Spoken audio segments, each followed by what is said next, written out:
বাংলাদেশের আহ্বানে আয়োজিত আজকের এই মহাসম্মেলনের সম্মানিত সভাপতি গোটা বাংলাদেশের ওলামা তলবা তৌহিদি জনতার আধ্যাত্মিক রহমত আমির হেফাজত আল্লামা শাহ মুহিবুল্লাহ বাবুনগরী আজকের এই মহাসম্মেলনের প্রধান অতিথি উম্মুল মাদারিস দারুল উলুম রহিমুল ইসলাম হাটহাজারী মাদ্রাসার সম্মানিত মহাপরিচালক আল্লামা খলিল আহমদ কাসেমী উপস্থিত দেশ বরেণ্য ওলামা মাশায়েখ তৌহিদি জনতা এবং ছাত্র জনতা আমি আমার ঘোষণাপত্র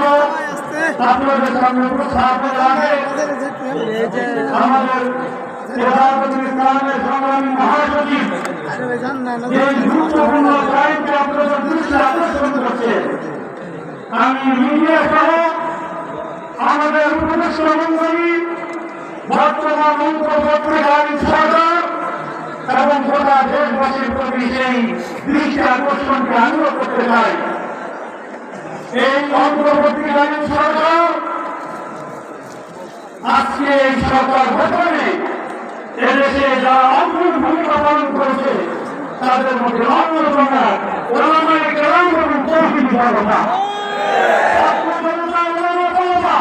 তাদের কাজ দিয়ে জুলাই আগস্টে বিপ্লবের মধ্য দিয়ে বর্তমান অন্তর্বর্তীকালীন সরকারকে বসিয়েছে। আমরা অবশ্যই কামনা করি, আমরা অবশ্যই আহ্বান করি এই সরকারের সফলতা আমাদের সফলতা। আমরা কখনো এই সরকারকে ব্যর্থ হতে দিতে না। তারা যদি ব্যর্থতাকে এড়িয়ে যান আমরা তাদেরকে দূষণ দিয়ে তাদেরকে আমরা ব্যর্থতাকে আমরা মুক্ত করার চেষ্টা করব। ঠিক পাশাপাশি আমরা জানব আপনারা যদি দেশ পরিচালনা এবং দেশের সার্বিক বিষয়ে সফলতা অর্জন করতে চান আপনারা বিগত 16 বছরে দেশে যে সংগ্রাম সৃষ্টি হয়েছে সেগুলো পরিষ্কার করার উদ্যোগ গ্রহণ করুন।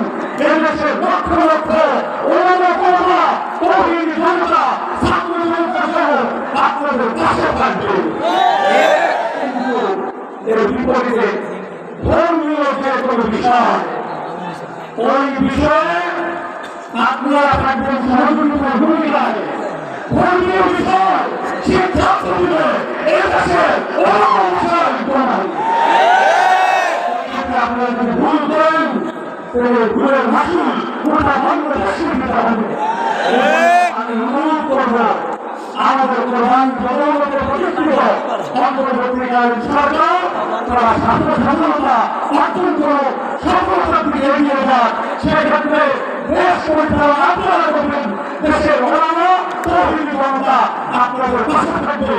ধর্মীয় যে কোনো বিষয়ে সিদ্ধান্ত ওলামায়ে কেরাম দিবেন। আপনারা সেটাকে সহযোগিতা করে এগিয়ে যাওয়ার ক্ষেত্রে ভূমিকা পালন করবেন। সমন্বয়ের মধ্য দিয়ে আমরা যদি চলতে পারি ইনশাআল্লাহ বাংলাদেশ উত্তরোত্তর উন্নতি এবং সমৃদ্ধির দিকে এগিয়ে যাবে। আল্লাহ রাব্বুল আলামিন আমাদের সকলকে এই সঠিক